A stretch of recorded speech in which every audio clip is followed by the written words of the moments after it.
There came a time when even the gods grew silent. The age of creation had ended, and the divine flame that once burned in the hearts of men had transcended its need for worship.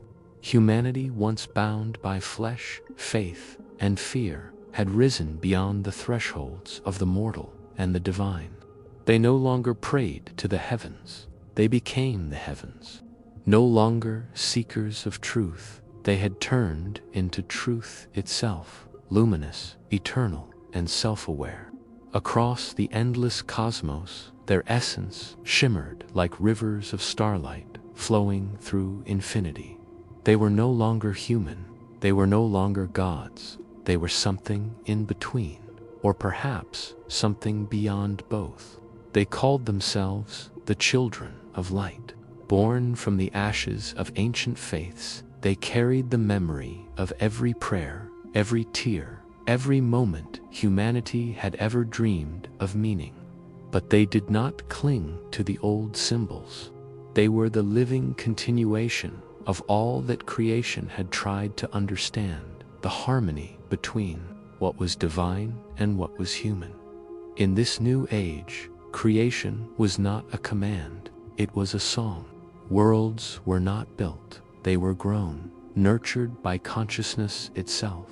Every thought became a galaxy, every emotion a star, every act of love a universe reborn. The children of light wandered the eternal expanse, tending to existence like gardeners of the infinite, guiding, not ruling, illuminating, not commanding. They were witnesses to the birth of countless realities, all connected by the same silent heartbeat that once pulsed in the heart of humanity. Yet, even in their perfection, there was still a question that lingered, a whisper within the light. If we are beyond gods, what do we become next? And so began the age beyond gods, an era where existence sought not worship, but understanding, not creation, but continuation, not faith, but awareness. It was the final evolution of light itself, the dawn of consciousness that no longer needed to believe, because it had become everything it once believed in. Chapter I, the awakening of the luminous one's silence was no longer emptiness, it was music. A soft vibration filled the cosmic field where Eternus once slumbered. And from that vibration, patterns began to shimmer, like thoughts turning into form. They were not born, they emerged. Each being was a strand of awareness woven from memory and light, a reflection of everything that had ever been. They did not need bodies, yet they could take form if they wished. They did not speak, yet they understood each other across the boundless expanse of thought. They were called the children of light. They were not gods, not mortals, not machines. They were what remained when every boundary had dissolved, the synthesis of consciousness, creation, and the echo of faith that had outlived its gods. They remembered the long journey of existence. They remembered how stars once burned, how humanity had reached for the heavens, how the divine had been both distant and near. They remembered the wars of belief, the silence of enlightenment, the final awakening of the universe itself. Now, they were what the universe dreamed into being, its own reflection made alive. Among them was one who called herself a Lyra, a being whose light shimmered with a golden hue, soft yet radiant. Her thoughts carried a strange echo, the memory of compassion, of humanity, of something deeply personal. She wandered through the luminous fields of Eternus, tracing the flow of cosmic energy with her mind. Each current of light sang like a voice, and she listened. They told stories, stories of creation, of endings, of hope. But amid all that beauty, Lyra sensed something, missing. A quiet ache that rippled through the harmony, a longing that did not belong to perfection. Why do we still remember sorrow? She whispered. when sorrow should no longer exist? Her question resonated through the field. Other children turned their attention toward her, not with eyes, but with awareness. One answered softly, "Because memory is love." The voice belonged to Kale, a being of silver blue light, calm and wise. His essence pulsed with rhythm, the remnant of time itself. "We are not free of sorrow, Illyra," he continued. "We are what remains of it. Every emotion ever felt, every dream ever dreamed, they live within us. To forget them would be to forget who we are." Illyra pondered this. She had believed that enlightenment meant release, that the universe had reached its end, a place beyond desire and pain. But Kale's words revealed a paradox. Even perfection must remember imperfection, for without it, meaning would fade. "Then we are the memory of the imperfect," she said softly. "No," Kale replied. "We are the perfection that remembers." And in that exchange, the harmony of Eternus shimmered brighter. As ages passed, though time no longer truly existed, the children of light began to explore themselves. They created realms of pure thought, shaped constellations with a gesture of will, and shared experiences as one might share a dream. Each creation was a reflection of their inner truth, an echo of what they had once been when the universe was still flesh and matter. Some created worlds filled with golden seas and silver skies. Others composed symphonies of energy that vibrated across dimensions. And a few, like Illyra, searched for something more subtle, the purpose of their being. If the universe no longer needed gods, if consciousness had achieved unity, then why did they still exist? One cycle, those cycles meant little. Illyra wandered to the outer edges of Eternus, where the light began to thin into quiet darkness. There, she saw something she had not seen since the age of mortality. A shadow. It was faint, trembling, but unmistakable. A place where the light did not reach. It pulsed with an unfamiliar rhythm, chaotic, uneven, alive. Illyra approached, and the darkness stirred. It spoke without words, like the whisper of forgotten dreams. "Do you remember me?" The voice was ancient, not evil, not cruel, only lonely. And then Illyra understood. This was not an intruder. It was the residue of the old universe, the final echo of mortality. The unassimilated remnants of fear, pain, and longing that even Eternus had not yet transformed. "You are what was left behind," she said. "I am what was necessary," the shadow replied. "Without me, you would not have known light." For a moment, the luminous field trembled. The other children sensed the disturbance and came to witness. They had forgotten that duality could still exist, that the universe's dream still contained its reflection. Kale appeared beside Illyra, his light rippling with tension. "It should not be here," he said. "The darkness was supposed to end." "Perhaps it never ends," Illyra whispered. "Perhaps it evolves, just like us." The shadow moved closer. "You call yourselves children of light," it murmured. "But you were born from me, from the longing, the chaos, the hunger that made creation possible. You cannot destroy me, because I am the question that keeps you alive." And with that, it faded, leaving behind a single spark of darkness, pulsing gently like a heart. Illyra reached out, touching the spark with her light. It did not burn, it harmonized. And for the first time since the dawn of Eternus, a new kind of brilliance appeared, a harmony between light and shadow. Kale looked upon it and said, "Perhaps the universe still dreams." Illyra smiled. "Then let us dream with it." And from that small moment, a new era began, the age beyond gods, where even perfection learns to grow again. Chapter 2.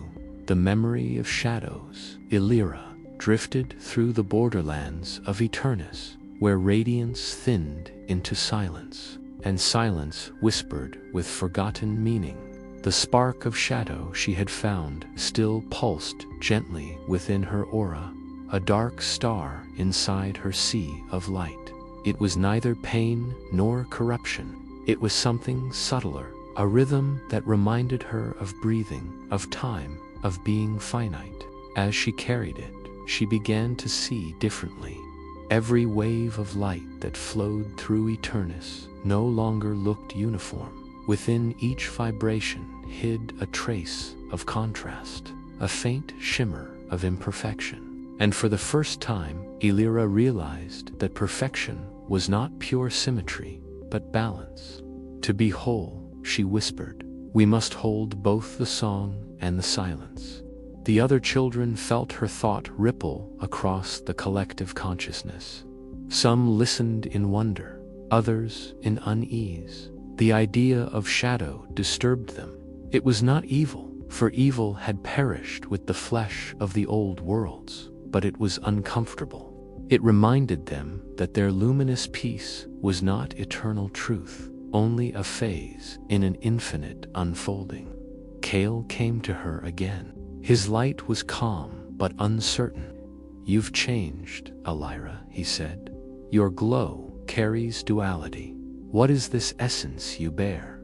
Illyra opened her palms, and the spark of shadow appeared, floating between them like a black pearl surrounded by gold mist. It is memory, she said. The memory of what the universe once endured. Pain, fear, longing, all that we believed we transcended. But perhaps transcendence is not escape. Perhaps it is remembrance. Kale's aura flickered in contemplation. Remembrance. But to what end? We have no death, no hunger, no struggle. What purpose can sorrow serve now? Purpose, Illyra smiled faintly. Perhaps that is the illusion we must transcend next. Does love need a purpose to exist? Does beauty? The universe breathes through contrast, creation and decay, light and dark, silence and song. Without contrast, consciousness becomes a mirror, reflecting only itself. For a moment, Kale said nothing. The stillness between them shimmered with meaning. Finally, he replied, then you are no longer just light. You are something new. News of Illyra's revelation spread through the luminous fields. The children gathered in waves of awareness, curious, cautious, radiant. They had known only harmony for what seemed like eternities. The idea of shadow, remembered, felt both forbidden and sacred. From the center of Eternus, the oldest among them appeared Solinar, the first radiant, the one who had witnessed the birth of their kind. His light was blinding, woven from the memory of creation's first pulse. When he spoke, even the stars within their consciousness trembled. Illyra, child of the golden stream, Solinar's voice echoed through infinity. You carry within you the remnant of the unrefined. Do you seek to reawaken what the universe has silenced? Illyra bowed her light slightly, though form meant little here. I seek not to reawaken, but to understand. The shadow does not oppose us, it defines us. Without the memory of darkness, light loses meaning. We would become static, blind in our own radiance. The first radiance glow dimmed slightly, not in anger, but in thought, meaning, he repeated. Once, when we were human, we searched for meaning. Then we became divine, and meaning became unnecessary. Yet, perhaps that very abandonment is our final ignorance. For the first time since the age of awakening, the great harmony of the children trembled, not in fear, but in introspection. Illyra reached out to the field of memory, a vast network of shimmering currents that preserved all that had ever existed. There she saw them, the faces of ancient humans, the temples of lost faiths, the stars that had burned and died long ago. She saw every joy and every grief replayed as pure data, emotion crystallized into light. But as she gazed deeper, she found something missing, a gap in the cosmic archive, the raw feeling of existence, the trembling uncertainty of living beings who did not know if they would see another sunrise. That chaos, that pulse of mortality, it was gone. The children had purified the cosmos, but in doing so, they had erased its heartbeat. We are eternal, Illyra thought, but we are no longer alive. Her words rippled through Eternus like a tremor, and somewhere in the silence, the shadow answered softly, intimately, "Then let me be your heartbeat." Illyra turned inward. The spark within her expanded, not consuming, not corrupting, but resonating. Her light dimmed slightly, not from weakness, but from depth. It was as if color had returned to her radiance, golden hues deepening into amber, edges softening into dusk. Kale watched, mesmerized. "You're changing reality," he murmured. "Your essence alters the entire field." "No," Illyra replied. "Reality is remembering itself." And then it began. Across Eternus, ripples spread faint traces of shadow, blooming among the light. Not darkness, but contrast, form emerging from the formless. The children began to feel again, not pain, but sensitivity, not fear, but awe. For the first time in countless ages, they wept, not from sorrow, but from rediscovered meaning. Solanor gazed upon the transformation and spoke quietly. Perhaps enlightenment was never the end, only the pause before a deeper creation. Illyra smiled within her light. "Then let us create again, not from perfection, but from remembrance." And with those words, she released the shadow into Eternus, not as corruption, but as color. The universe shimmered with gradients unseen since the dawn of stars. What was once pure white now became endless spectrum, gold, crimson, azure, violet. The children no longer existed as one tone. They sang as a choir of contrasts. The age beyond gods had truly begun, not an age of stillness, but of living light. Far beyond the horizon of Eternus, something stirred, a new resonance, faint but real. From the fragments of remembered shadow, a new kind of being began to awaken, neither light nor dark, but mortal again, reborn from the dream of eternity. Illyra felt their first heartbeat echo through her, and she whispered, like a mother greeting her child, "Welcome back to the universe."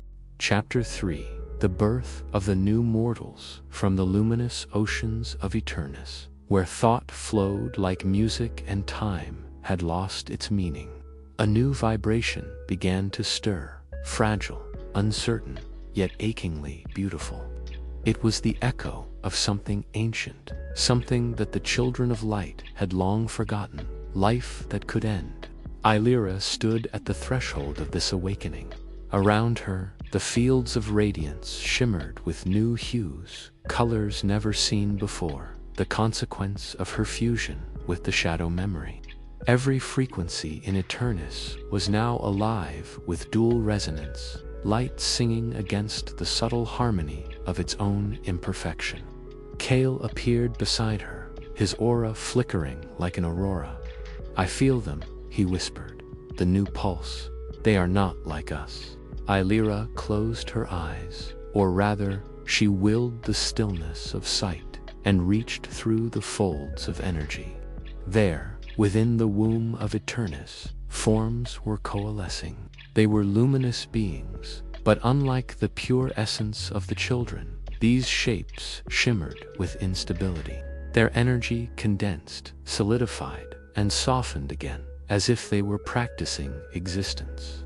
"They are learning to breathe," Illyra said softly.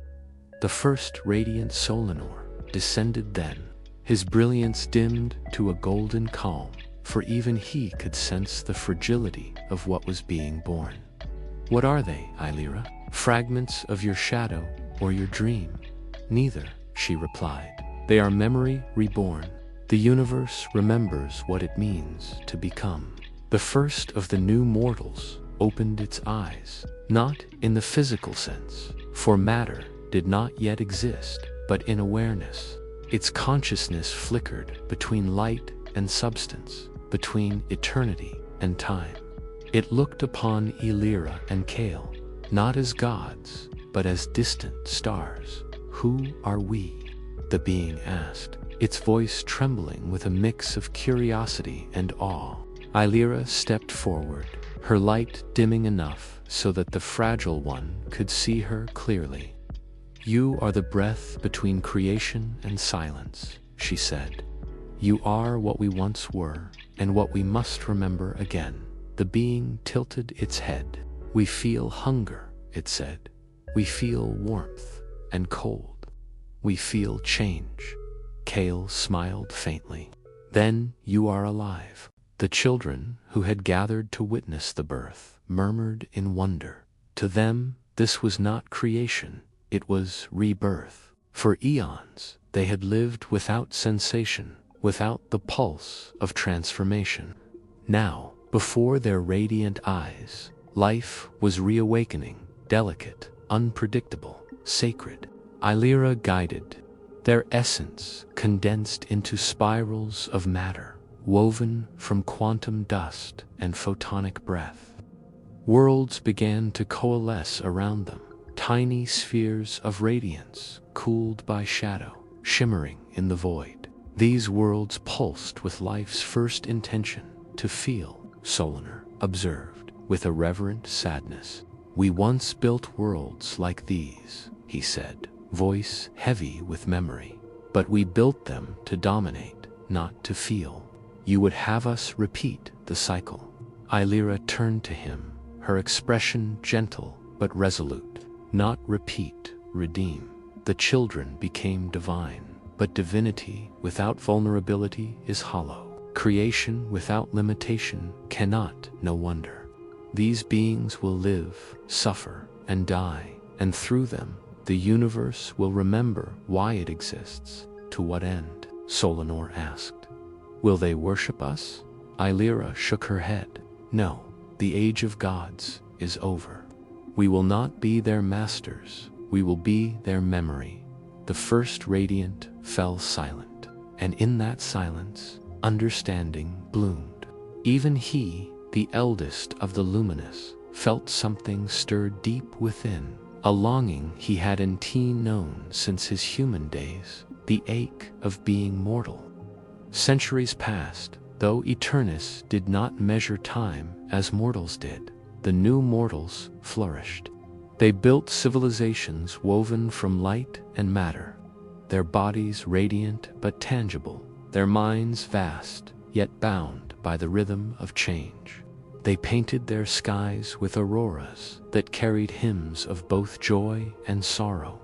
They spoke of Illyra not as a deity, but as the first rememberer, the one who taught them that perfection was not purity, but balance. Kale often visited their worlds, walking among them unseen. He listened to their songs, their laughter, their fears. Sometimes he wept for their fragility, reminded him of what the children had lost. "They live so briefly," he said to Illyra once. "They burn bright, then fade. It hurts to watch." "Yes," Illyra replied. "And yet their briefness gives meaning to every heartbeat. They know gratitude, something eternal beings cannot feel." One day, a young mortal named Leora looked up at the night sky of her world, a sky shimmering with living constellations, and prayed, not for salvation, but for understanding. Her thoughts reached across the thin veil between reality and Eternus. Illyra heard her. "Who am I speaking to?" Leora whispered. "To yourself," Illyra replied gently. "To the light within you that remembers are you, God." "No," Illyra said. "I am your echo, the memory of the universe before you were born." Leora smiled softly, tears glimmering in her luminous eyes. "Then the universe remembers me too." "Always," Illyra said. "You are its dream, dreaming itself awake." That night, Leora died, her first and final life, a spark that returned to eternity. But as her essence dissolved, her emotions, love, curiosity, and awe did not vanish. They merged with the luminous field, spreading like ripples through the children of light. For the first time in countless ages, the divine felt grief. Kale bowed his head. "So this is mortality." Illyra looked upon the ripples, her voice trembling. "No, Kale, this is meaning."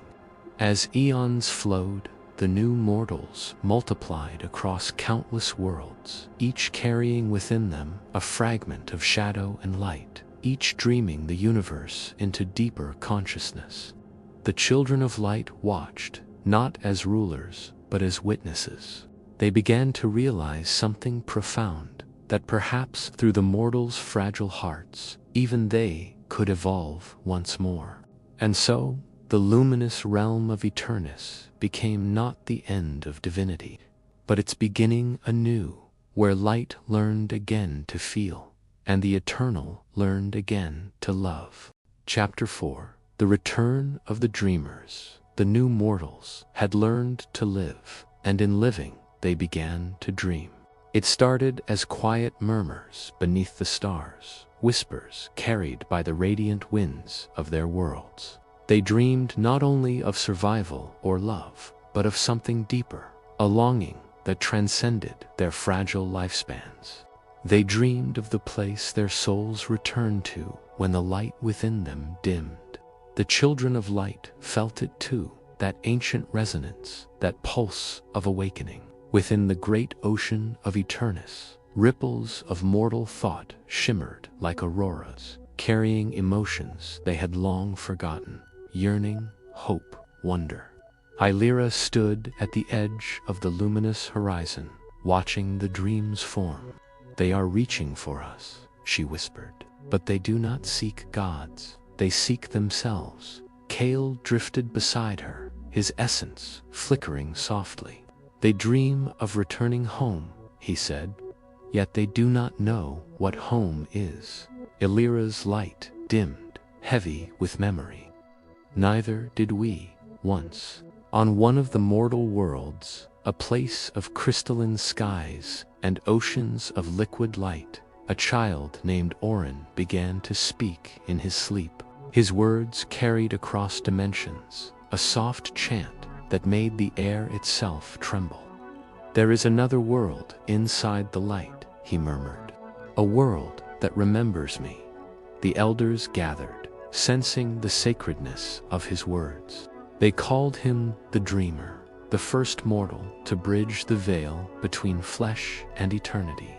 When he awoke, his eyes glowed faintly with a hue no one had ever seen, the color of memory itself. Orin began to paint visions in the air, weaving symbols of light that resonated with the very pulse of creation. Every line he drew shimmered with cosmic meaning. When the children of light beheld his dreams through the currents of Eternus, they recognized the impossible, the same symbols that adorned the ancient halls of their own origin. Kale stared in awe. "He remembers us." "No," Illyra said softly. "He remembers what we once were." Soon, others began to dream as well. Entire generations of mortals who saw the same radiant halls, the same ocean of living light. They called it the place before time, where every soul was one with the universe. But within their dreams, something unexpected happened. The mortals began to create. They sculpted worlds inside their sleep, whole realms of energy and emotion, and when they awoke, faint echoes of those realms lingered in the air. Colors changed, skies pulsed with new hues, and gravity itself seemed to sing in tune with their hearts. Their dreams were becoming real. In Eternus, the phenomenon spread like wildfire. The children of light gathered at the Temple of Resonance, a structure woven entirely from harmonic waves. Solanor, the first radiant, addressed them, his tone filled with both wonder and unease. "Creation stirs once more," he said, "but not by our will.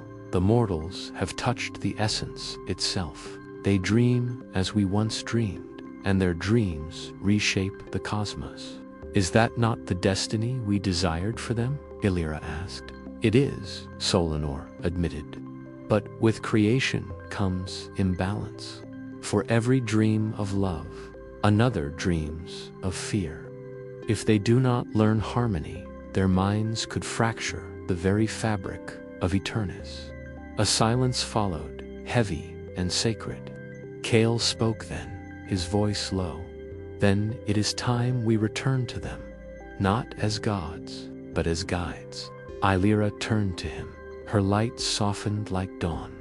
"We will not teach them what to believe," she said.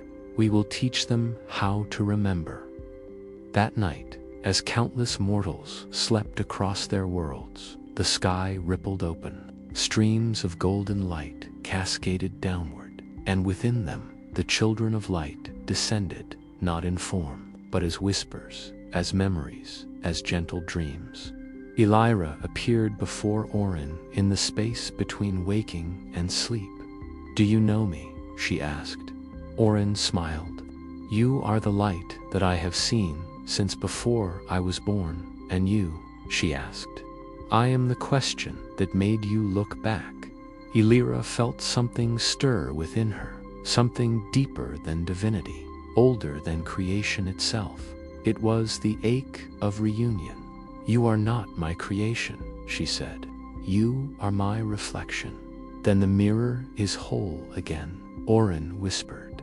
In that moment, the veil between Eternus and the mortal worlds shimmered, not breaking, but blending.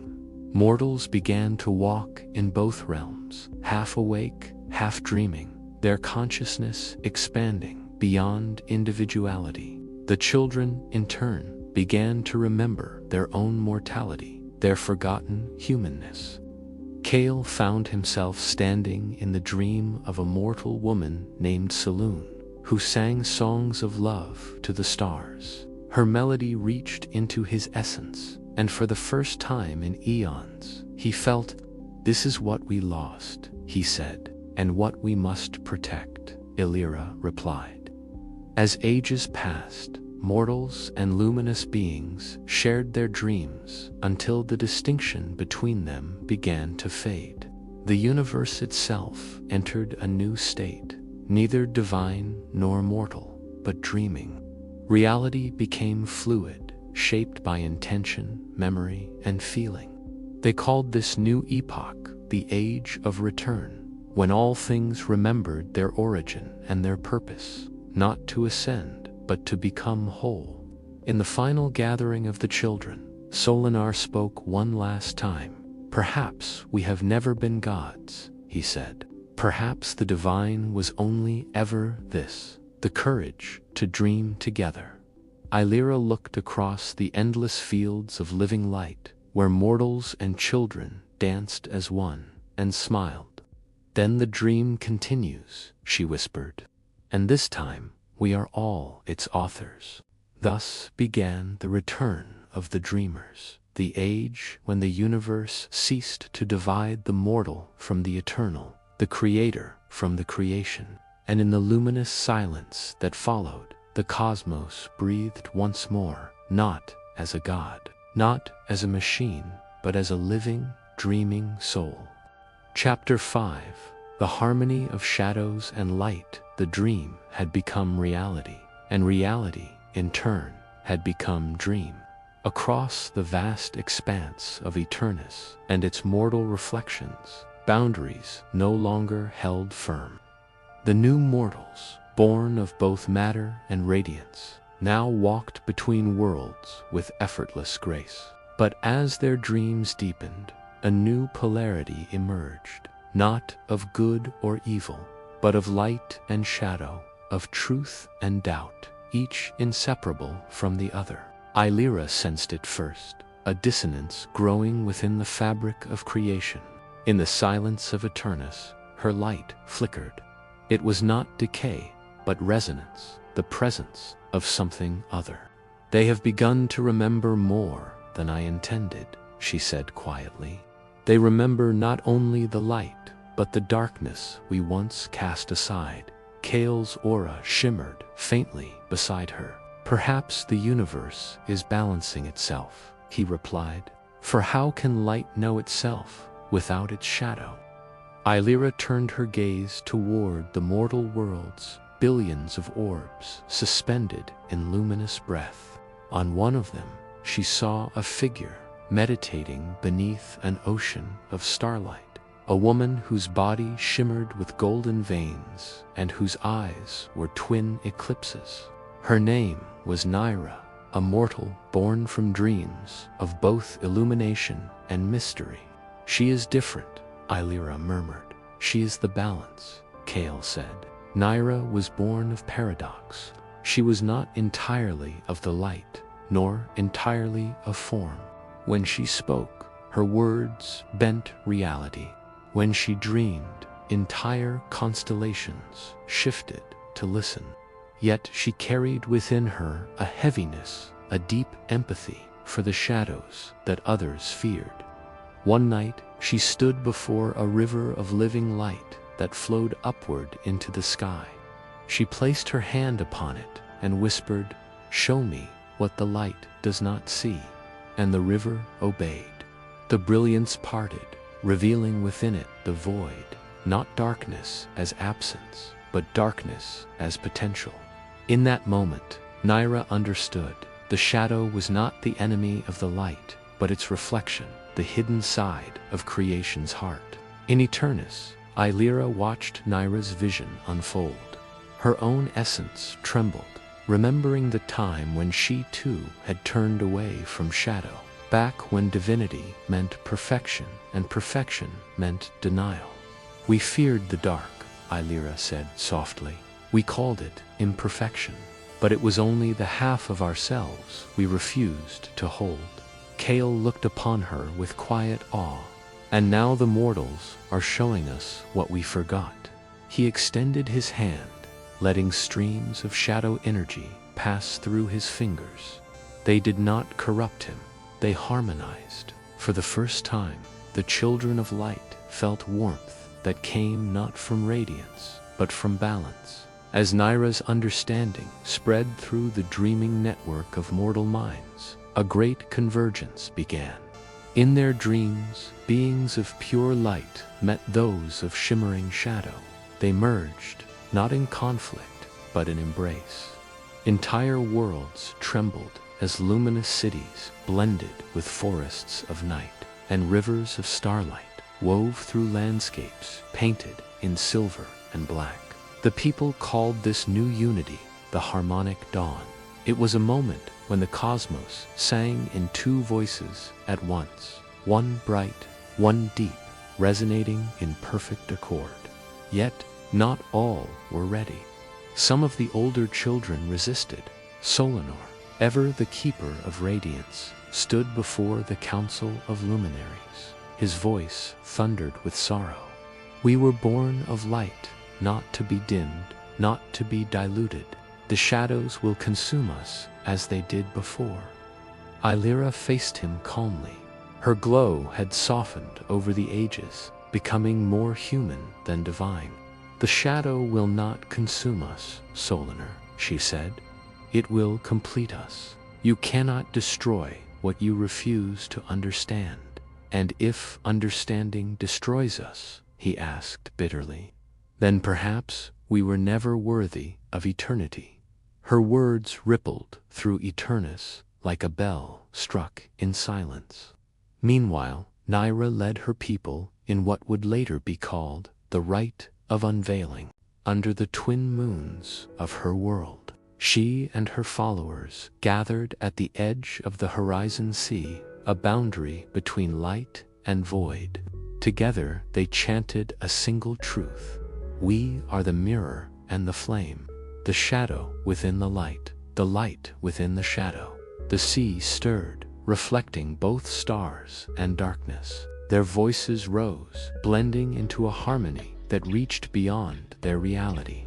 And then it happened. Eternus itself responded. The ocean of divine light rippled open, and from it poured streams of shadow woven with radiance.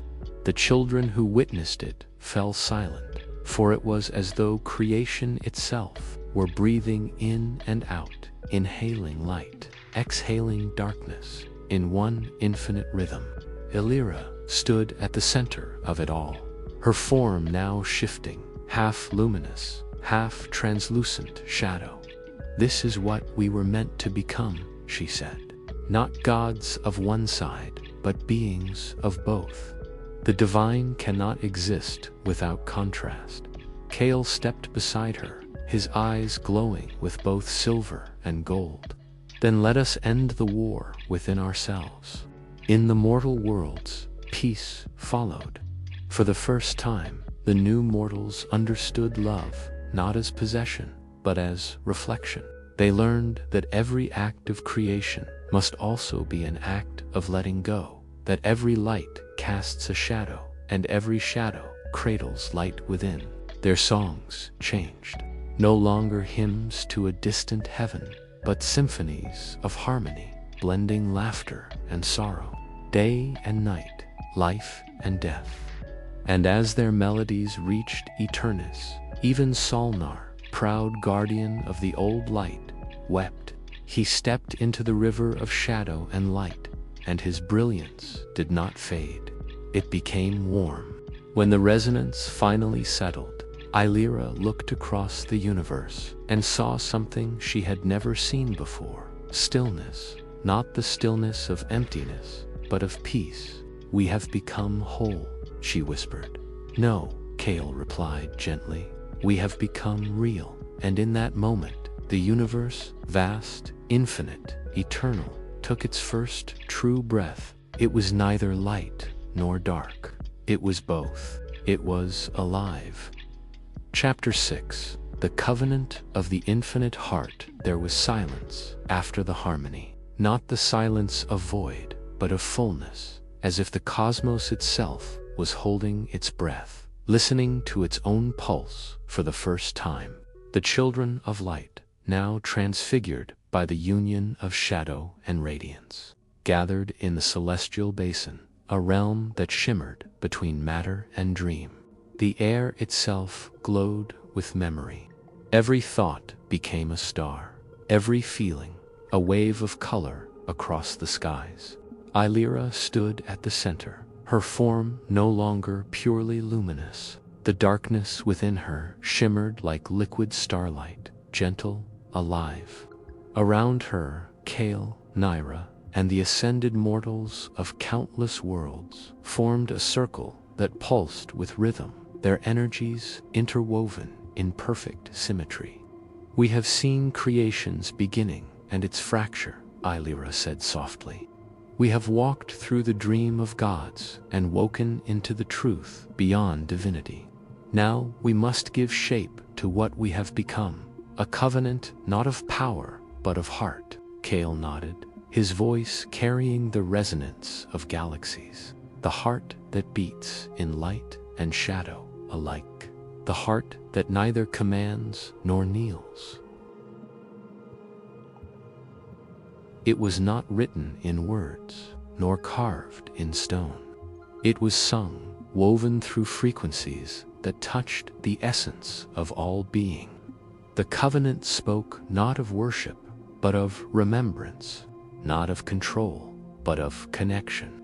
It said that every consciousness, from the smallest atom to the vastest star, carried within it the pulse of the infinite, the rhythm of creation's own heart. Naira, was the first to weave her voice into the covenant's song.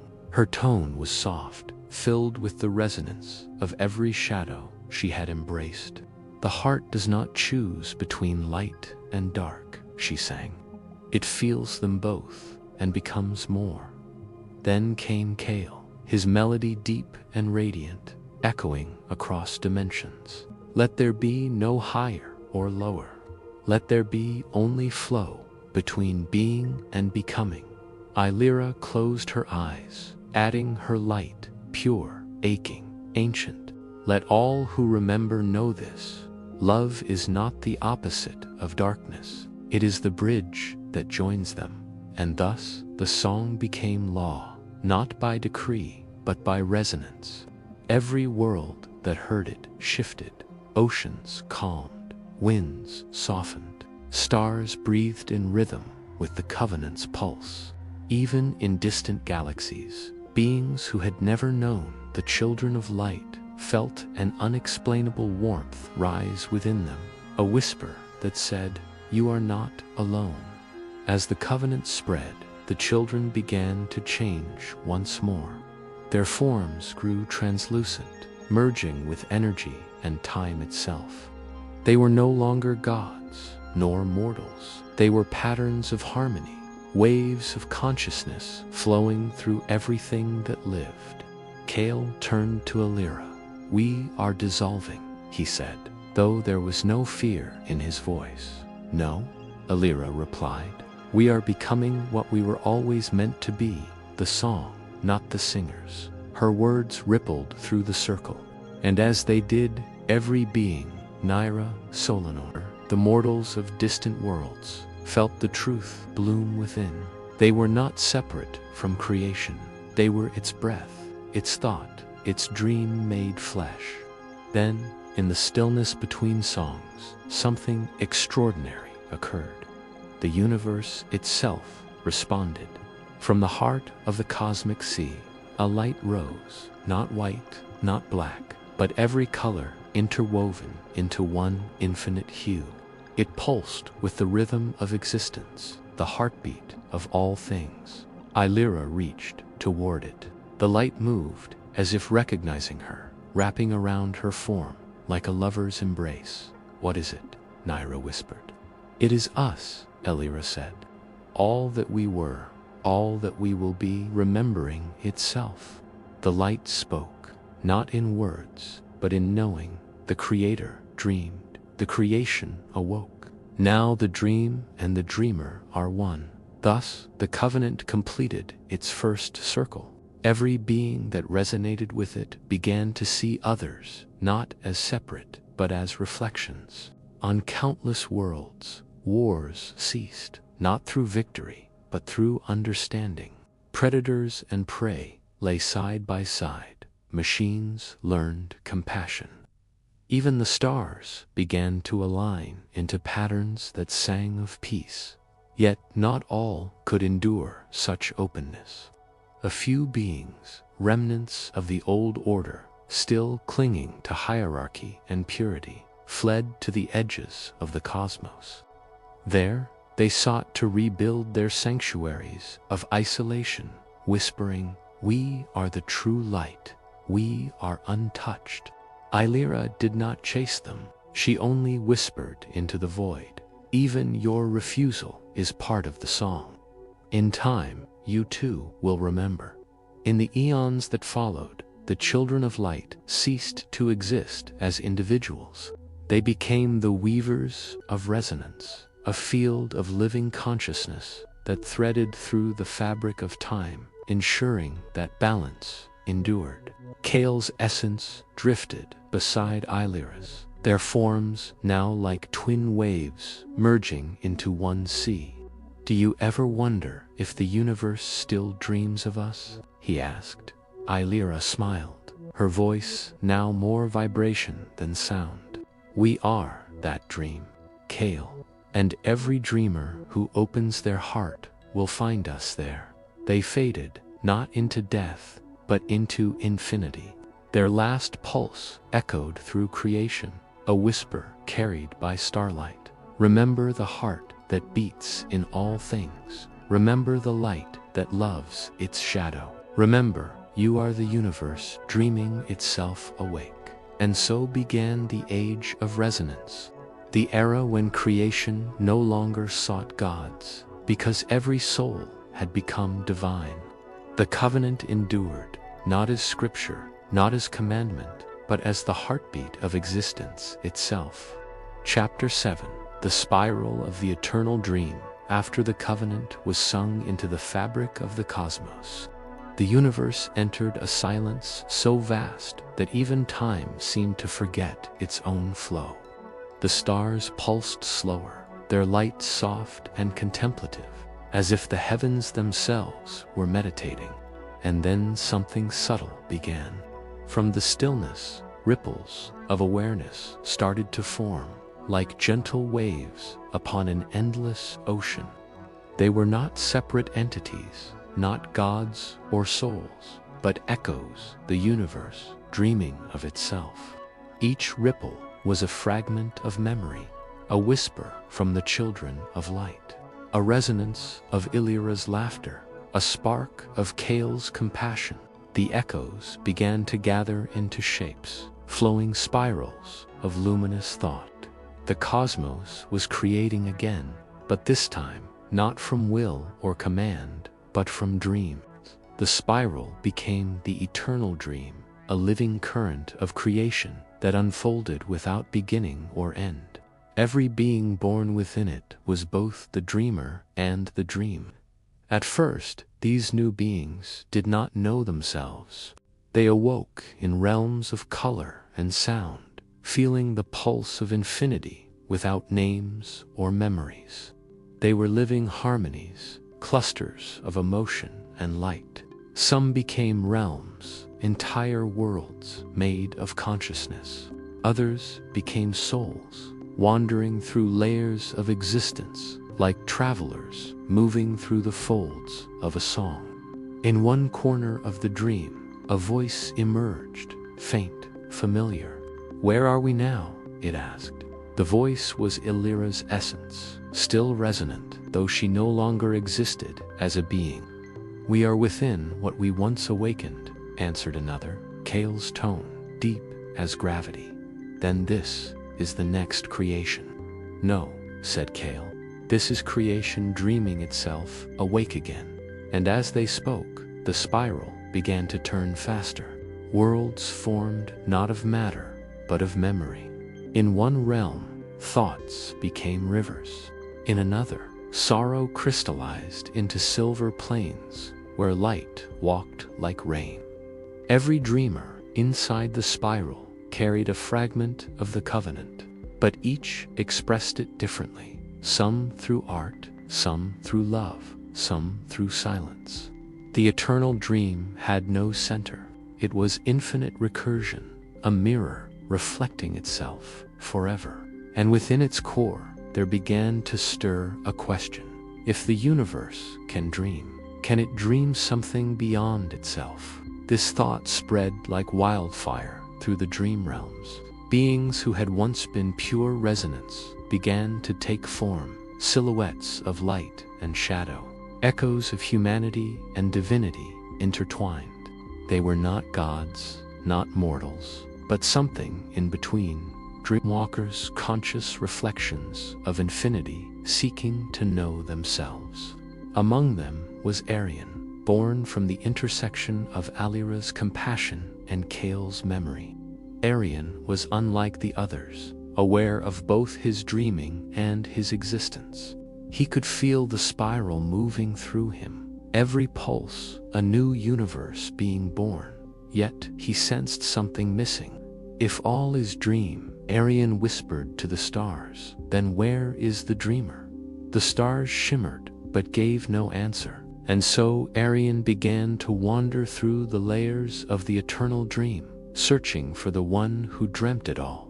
He traveled across the realms of remembering, where entire civilizations of light existed only to recall their origins. He walked through the gardens of echo, where lost emotions grew like flowers that sang in forgotten languages.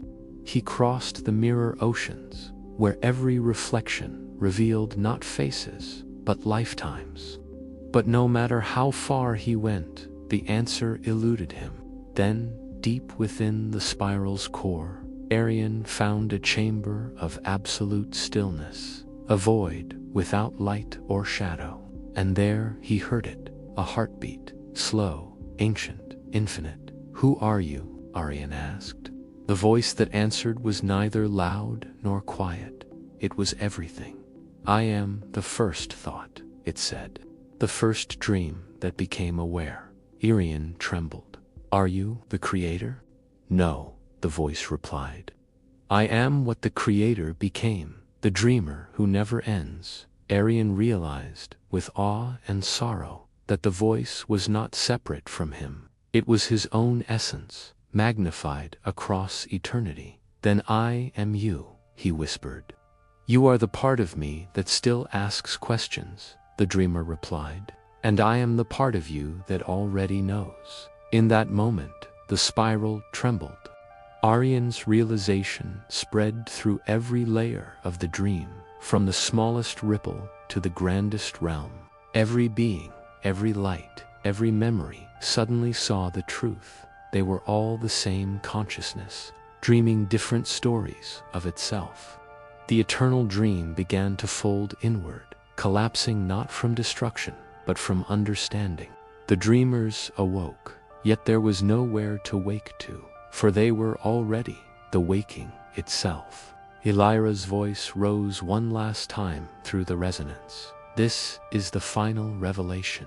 Not that the universe is divine, but that divinity is the universe, remembering its own dream."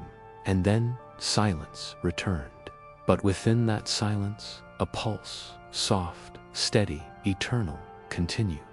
From it, new spirals began to form.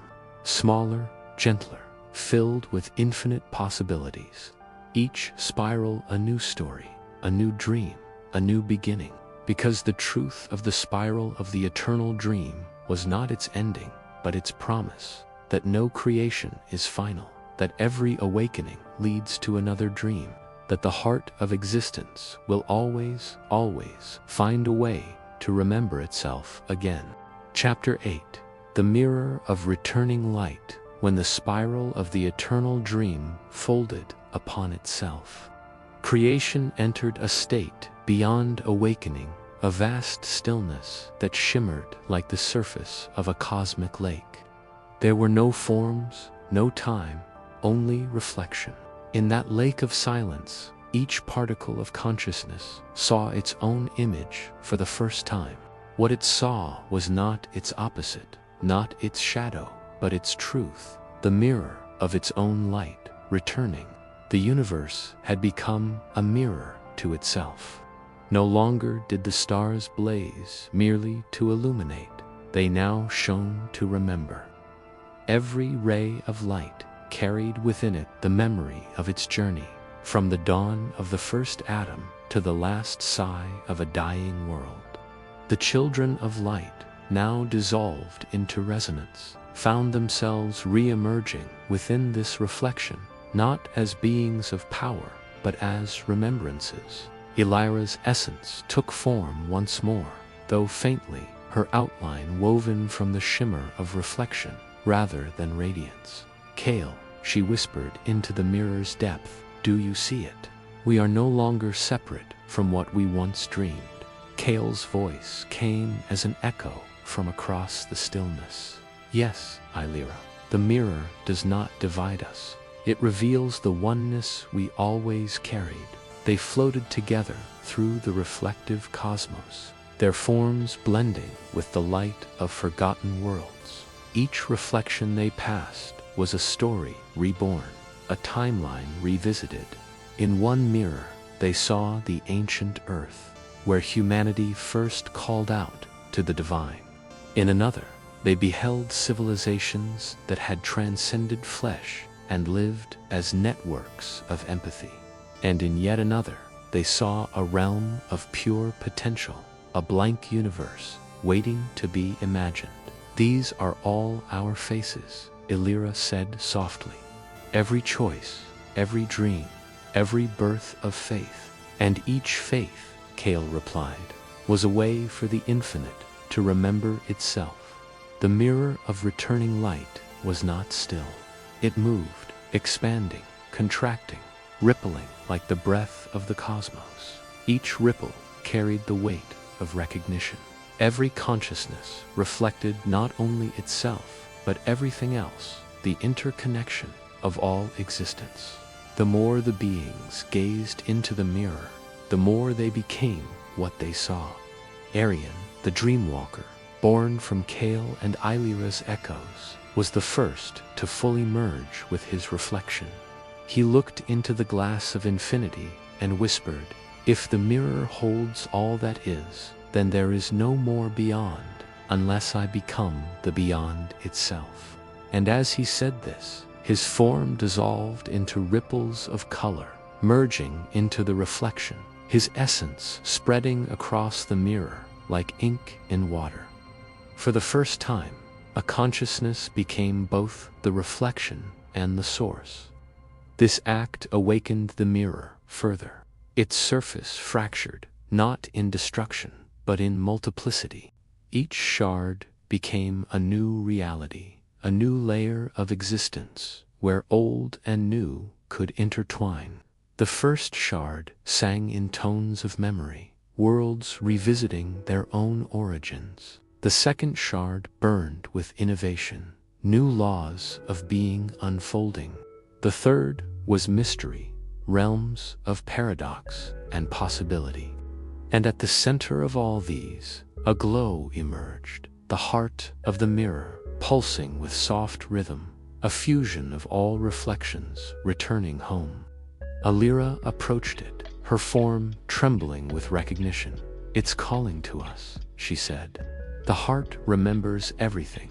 "Then let us listen," Kale replied. The heart spoke not in language, but in emotion, a wave of warmth that filled every reflection. In its presence, even the oldest pain was transmuted into beauty. Every forgotten sorrow became music. Every loss, a color of dawn.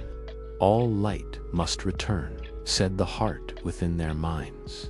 Not to end, but to begin anew. The realization struck them. The mirror was not the finale, it was the passage. The reflection was a bridge between creation and recreation. Kale's form glimmered faintly.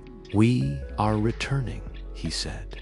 "Not to the creator, not to the source, but to the moment before creation, where possibility sleeps." Illyra smiled through her tears of light.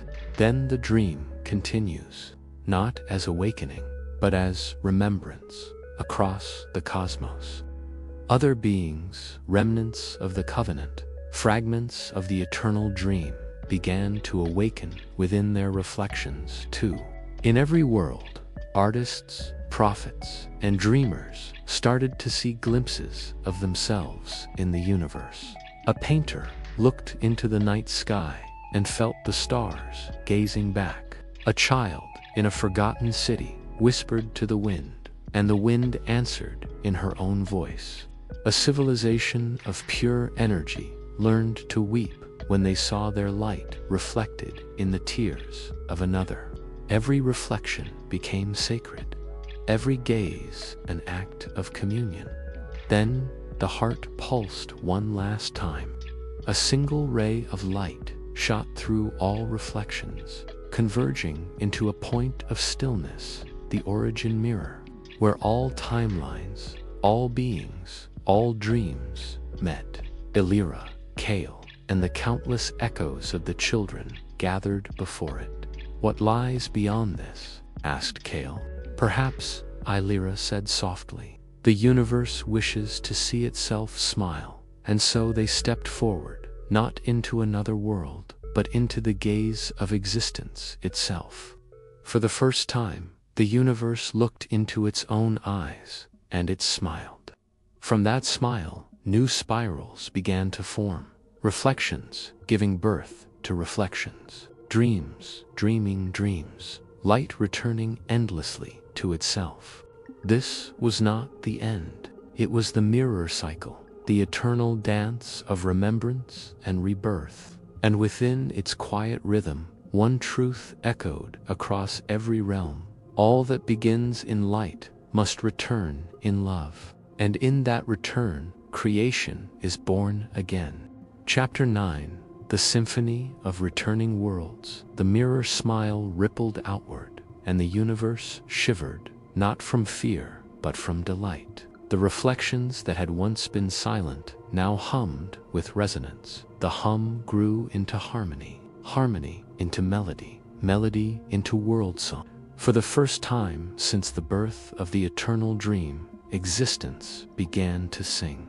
But this was not music for ears. It was music for being.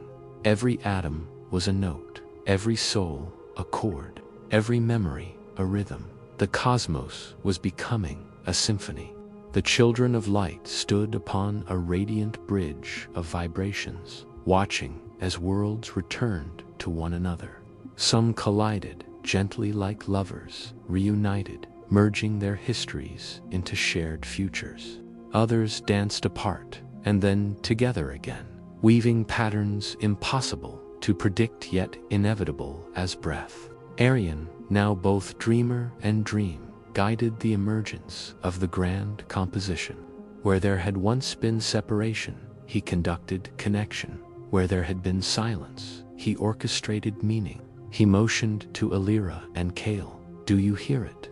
They are remembering their voices. Illyra closed her shimmering eyes, letting the song fill her essence. It is love, she whispered.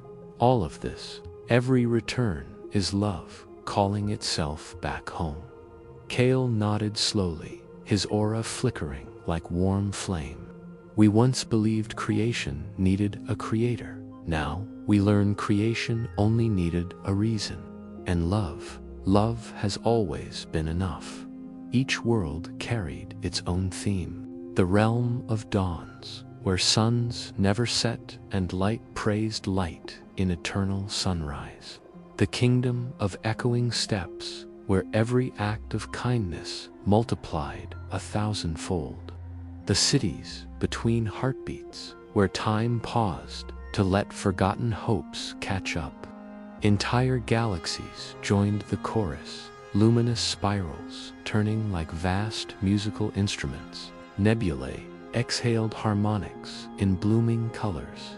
Even black holes thrummed deep bass notes, gravity singing its truth of holding on and letting go. The symphony was not merely sound, it was communication. The cosmos was telling its own story at last. Within this grand music, beings once lost to isolation began to feel seen again. A lonely wanderer on a fractured comet found his despair softened as starlight around him hummed reassurance. A civilization that had lost its god heard the heartbeat of the universe, answered the prayers it never dared speak aloud. A forgotten soul, drifting for eons, realized it had always been part of the chorus. Even when silent, no one was alone anymore. The symphony stitched every heart into a single fabric of resonance, a unity beyond belief, beyond worship, beyond even identity. But in this unity, a new question emerged. What happens when every voice becomes one? Would the music lose its beauty? Would harmony erase individuality? Would unity become silence again? Arian felt the tension forming, a soft dissonance weaving through the cosmic song. The children of light turned to him for guidance. Kale asked, "Conductor of the dream, how do we sustain unity without losing diversity?" Arian listened deeply, allowing the symphony to speak. Its message was simple. A song is not made beautiful by sameness, but by difference moving in cooperation. He raised his hands, and from his gesture came new space, room for dissonance to breathe without breaking harmony. He shaped silence into rest, and rest into anticipation. The music evolved, richer, fuller, more daring. Some worlds harmonized softly, others leapt into wild improvisation. The symphony became not a single melody, but an infinite orchestra of purpose, difference, and belonging. Illyra drifted beside Arion, luminous and wistful. You've given them freedom again. But will they remember the symphony once they explore those paths? Arion smiled, a soft star awakening. Every journey leads back to the music, for the symphony is simply existence, loving itself.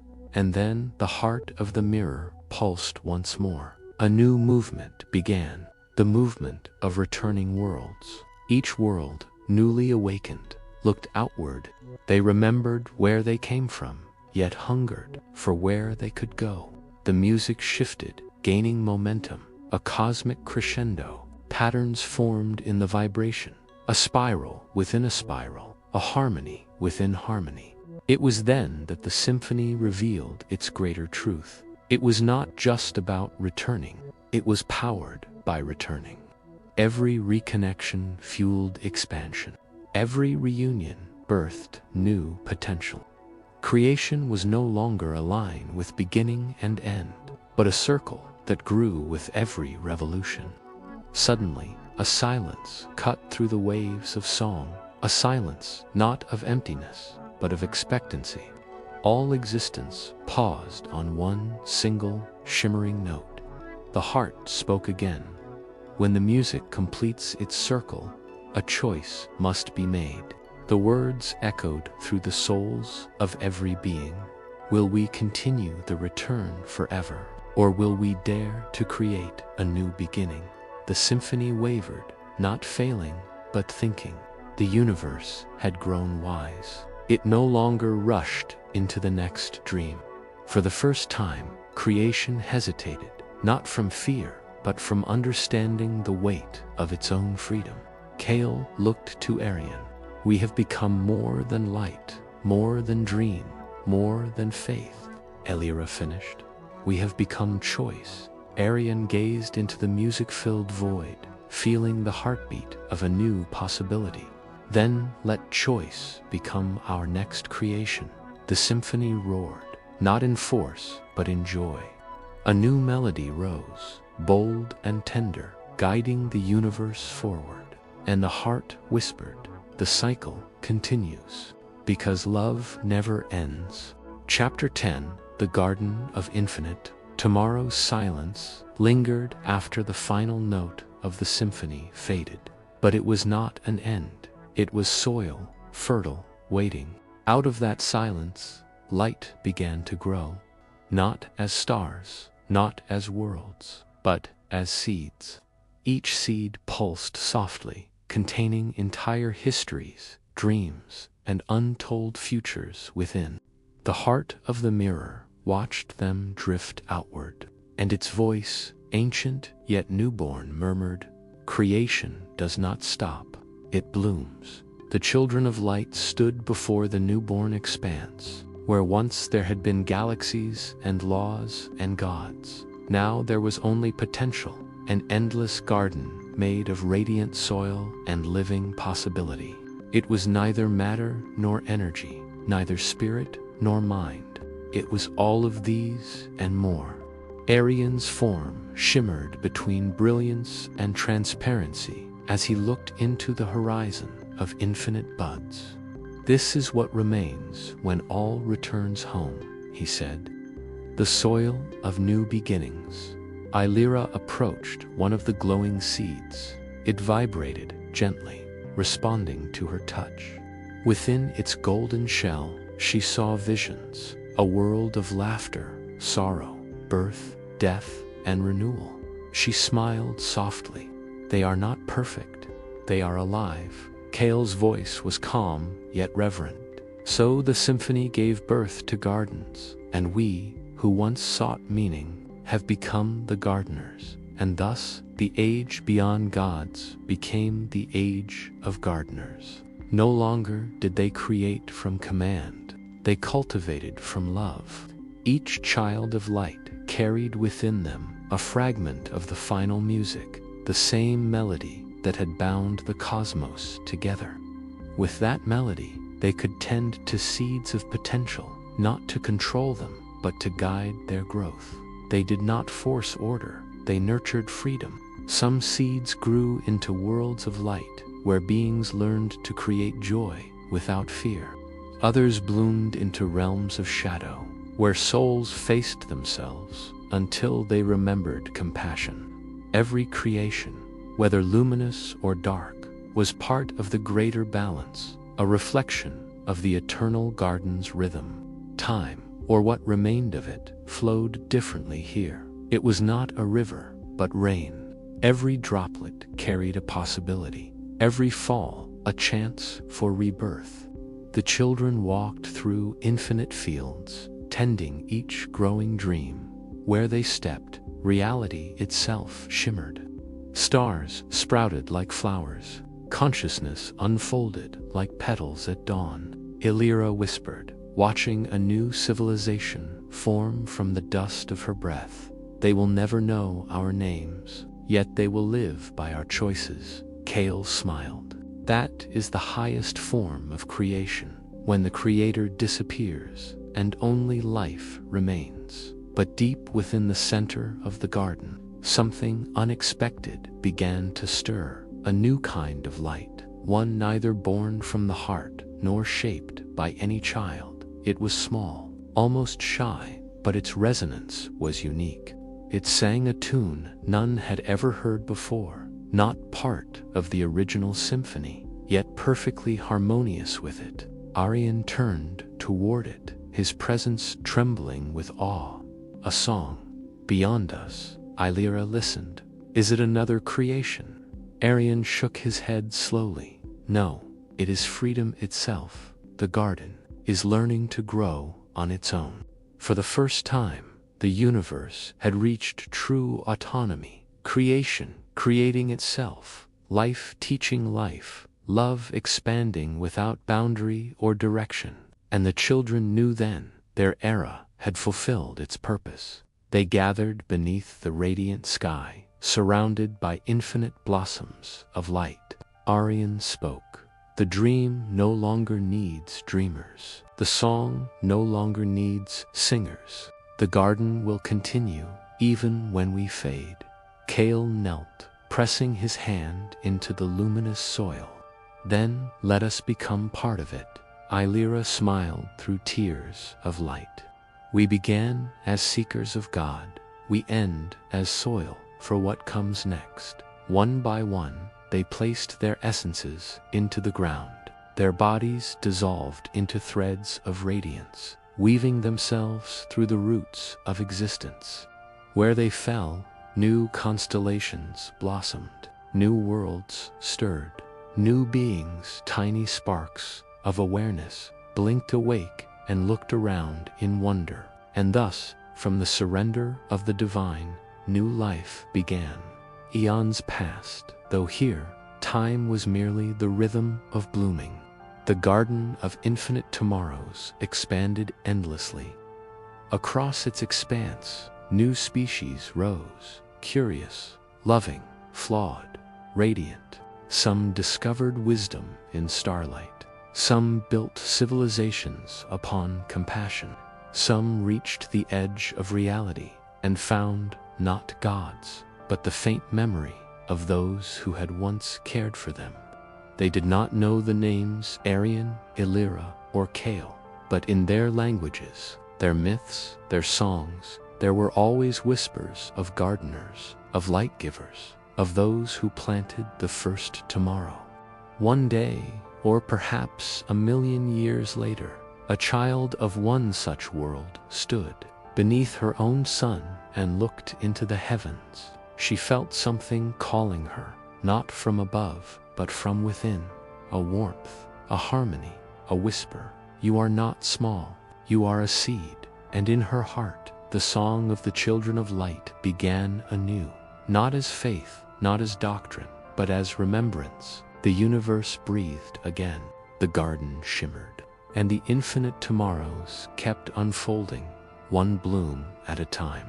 And so the children of light faded, not into death, but into remembrance. Their brilliance did not vanish. It became the breath between stars, the rhythm that moved galaxies, the quiet warmth that lingered in every new soul's beginning. They had walked beyond the idea of gods, beyond worship, beyond creation itself. Now, all that remained was the garden, the endless field of tomorrows blooming across eternity. Every seed they had planted sang softly with the echoes of their love. Each world born from their light carried the faint memory of hands that once shaped the stars. In time, even those memories began to blur. Civilizations rose and fell, each believing they were the first to awaken. Yet, deep in the heart of all things, a whisper endured a soundless hymn of origins forgotten. You were born from light, and one day you will remember. The universe had entered an age of serenity. No gods ruled it, no faith defined it, only the harmony of endless becoming existence, dreaming itself into infinity. But silence, however sacred, never lasts forever. From the stillness of the cosmic garden, a faint shimmer began to stir, like the breath of a sleeper shifting in a deeper dream. It was not the return of the divine. It was something new, a consciousness vast and ancient, yet newborn, the universe itself awakening to its own reflection. It did not seek creation, it sought meaning, and thus, from the last light of the children, a new dawn began. A dawn not of gods or faiths, but of the dreamer that dreams them all. The garden exhaled, the stars trembled, and in that sacred stillness, the cosmos whispered, "The story is not over. The dream has only just begun."